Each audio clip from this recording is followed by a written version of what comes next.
उद्धव ठाकरे असंही म्हणाले, तुम्ही म्हणालात की आता असं काय उरलंय आमच्यापर्यंत, पण त्यांना असं वाटतं मराठी पंतप्रधान व्हावा आणि त्याच्यासाठी म्हणून त्याला हे सगळं जे ऑपरेशन आहे त्याच्यामध्ये म्हणजे काय म्हणतात ते स्पीड ब्रेकर सारखं ते होऊ शकतं आणि हे सगळं म्हणजे या सगळ्या गोष्टींची पण ओपन फोरमवरती चर्चा झालेली आहे.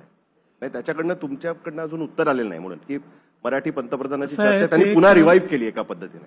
एक हिंदीमध्ये गाणं आहे ना ते की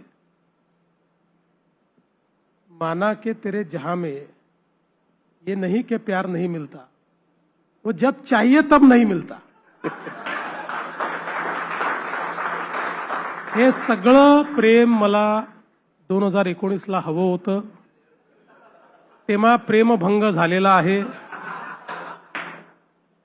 आता पुन्हा प्रेम जुळणं कठीण आहे. प्रेमभंगामध्ये माफी पण असते ना. आपण आता त्या प्रेमभंगानंतर आम्ही दुसरं लग्न केलं, संसार थाटला, पुन्हा आमचं त्या लग्नाचे वाढदिवस झाले, आता काय राहिलं. पण तरी सुद्धा गंभीर विषयावरती याचं झालं तर मी एक मार्क केलं 2024 नंतर